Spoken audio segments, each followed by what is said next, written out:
Hola, buenos días. Empezamos el tema de cónicas. Este PowerPoint va a ser un resumen de todo lo que vais a ir viendo. Luego iremos viendo poco a poco cada una de las cónicas y tendréis el PowerPoint como esquema y como resumen del tema. Las cónicas son las curvas que se producen al cortar dos conos enfrentados por el vértice con un plano.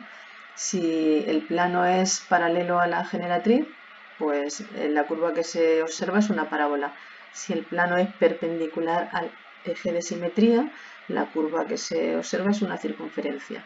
Si el plano está un poco inclinado, pero sin llegar a ser paralelo a la generatriz recordad que era esta recta, pues se produce una elipse, y si el plano es vertical, paralelo al eje de simetría, el eje de simetría es una recta vertical que pasa por el vértice, la sección que se produce es una hipérbola. Vamos a ir viéndolas. Las cónicas se definen también como lugares geométricos, que es como nosotros las vamos a ver en este tema. La circunferencia es el lugar geométrico de los puntos del plano que equidistan de un punto fijo que se llama centro, ¿verdad? Todos los puntos de la circunferencia están a una distancia r del centro. La ecuación reducida de una circunferencia se deduce imponiendo esa definición o esa condición de que la distancia de un punto de coordenadas x, y al centro debe ser r. Si aquí en esta ecuación, que es la ecuación reducida, elevamos al cuadrado y desarrollamos, obtenemos la ecuación desarrollada de la circunferencia. ¿Cómo podemos determinar una circunferencia? Pues necesitamos tres puntos que no estén alineados y resolvemos el sistema encontrando el valor del centro y del radio, o el centro y el radio, o un punto de la circunferencia y el centro. Y entonces calcularíamos el radio como la distancia de ese punto al centro. O también con los extremos de un diámetro. Nosotros calcularíamos el centro, que sería el punto medio, y el radio, que sería la distancia de un extremo al centro. O también con el centro y una recta tangente a la circunferencia. Y calcularíamos el radio, que sería la distancia del centro a la recta. Posición relativa que pueden adoptar recta y circunferencia. Las posiciones relativas posibles para recta y circunferencia son o son secantes, o son tangentes, o la recta es exterior. Vamos a averiguar cuál de las tres situaciones es la que se da resolviendo el sistema formado por la recta. Esta es la ecuación de la recta y esta es la ecuación de la circunferencia.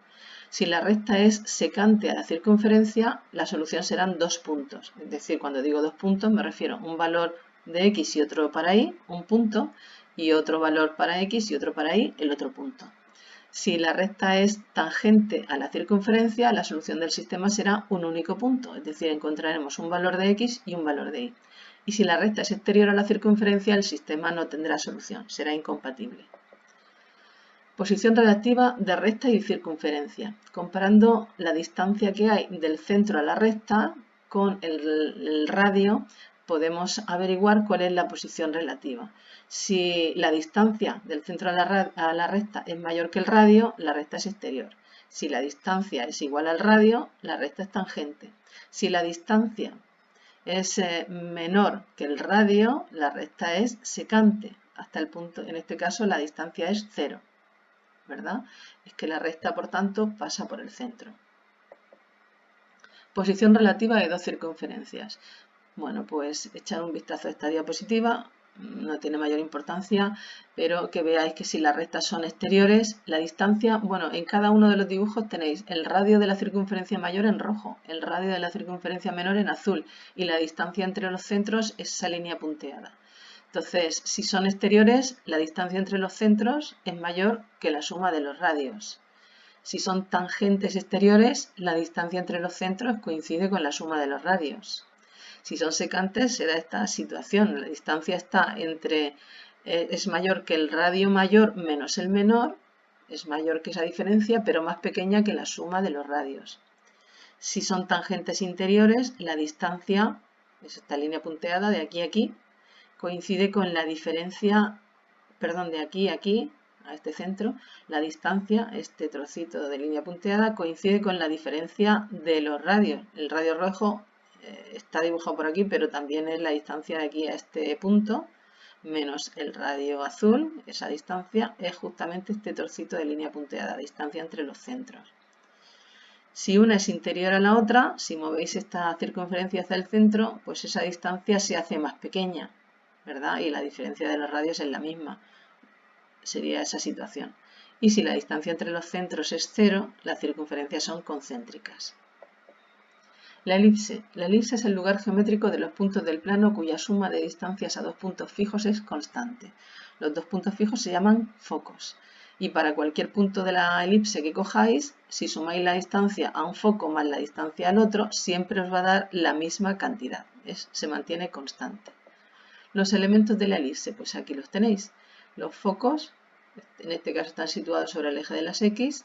Los vértices A', B y B' son los puntos de corte con los dos ejes coordenados.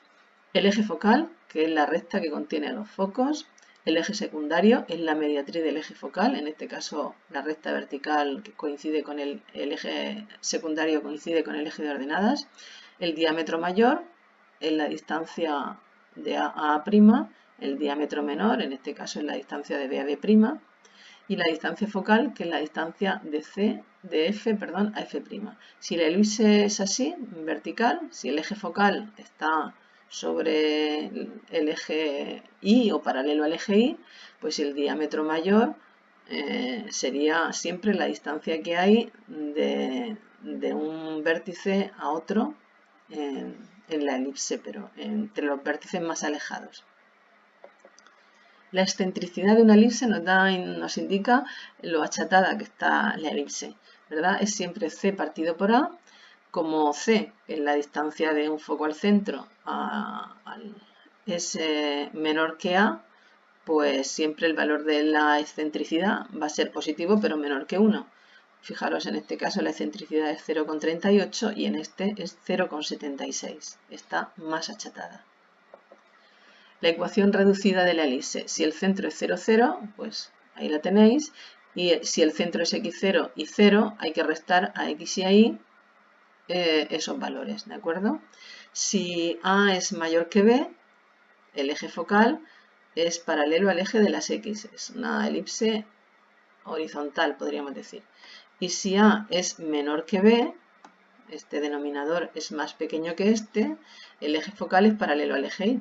Es decir, que el mayor denominador nos va a indicar siempre cómo está situada la elipse. Si el mayor denominador es el que está bajo la X, la elipse es horizontal. Eje focal paralelo al eje X. Si el mayor denominador es el que está situado debajo del eje de las Y's, pues entonces la elipse es vertical, podríamos decir. Eje focal paralelo al eje de ordenadas. La hipérbola. La hipérbola es el lugar geométrico de los puntos del plano cuya diferencia de distancias en valor absoluto a dos puntos fijos es constante. Entonces, para cualquier punto de la hipérbola, la distancia a un foco menos la distancia al otro siempre vale lo mismo, restando en orden la distancia mayor menos la menor. Elementos de la hipérbola, pues también tiene focos, F y F'. El eje real es el eje que realmente corta a la hipérbola, porque fijaros que en estos dos ejes, el horizontal, tiene puntos de corte con la hipérbola, el vertical no, ¿verdad? Por eso se dice eje imaginario. El centro, que es el punto de intersección de los dos ejes, la distancia entre los focos, la distancia focal, que es 2C, los vértices A', B', y las asíntotas, que son dos rectas que pasan por el centro y que tienen la particularidad de que la curva se aproxima mucho a las asíntotas sin llegar a cortarla. La distancia entre los valores de A, B y C, ¿verdad?, es esa relación. La excentricidad, al igual que en la elipse, es C partido por A, pero en este caso C es mayor que A. La distancia del foco al centro es mayor que la distancia del vértice al centro. Por tanto, la excentricidad es mayor que 1. En la elipse recordar que era menor que 1, aunque positiva.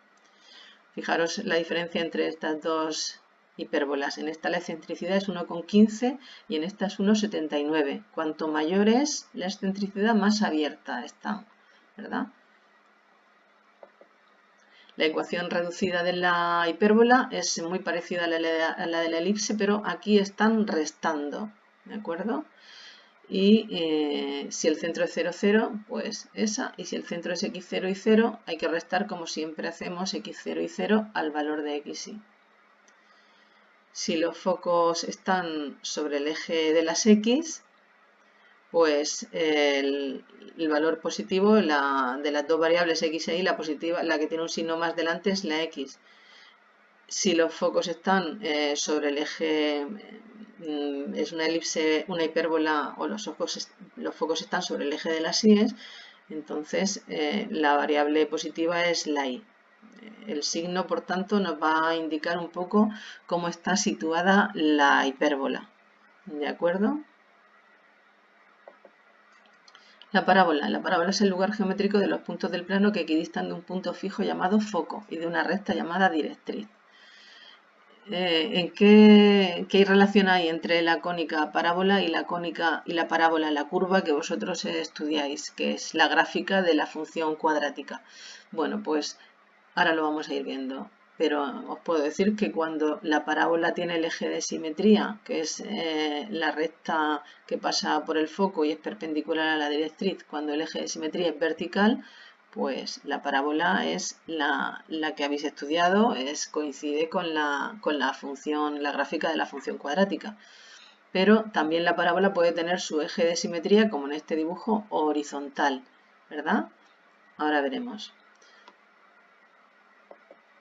Elementos de la parábola: el foco, ya lo hemos visto, la directriz, la recta roja, el parámetro P, que es la distancia que hay del foco a la directriz, el eje, en la recta perpendicular a la directriz, pasando por el foco, el eje de simetría se llama también, el vértice, que es la intersección de la parábola con el eje, el radiovector, es un segmento que tiene un punto P con el foco F, y la cuerda focal, que es un segmento que une dos puntos de la parábola pasando por el foco. La ecuación reducida de la parábola, pues aquí va a depender de que el eje sea paralelo al eje Y, son las parábolas que habéis estudiado, ¿verdad? La que está despejada es la Y, nosotros lo expresábamos esto aquí en el otro miembro, la Y despejada, al cuadrado la función cuadrática es en X. Esta sería una parábola con eje paralelo al eje OY y vértice en el 0, 0. Si el vértice no es 0, 0, que es x0 y 0, hay que restar a la x y a la y esas coordenadas. Ahora, si el eje es paralelo al eje de las x, pues aquí la que está elevado al cuadrado es la y. Como veis, si quisiéramos despejar la x, pasando esto a la izquierda dividiendo, pues sería una función cuadrática, pero en y. El vértice es 0, 0. Y como siempre, si el vértice es x0 y 0, hay que restarlo a las coordenadas de x y de y. Bueno, pues aquí hemos terminado. Si tenéis alguna duda, avisáis.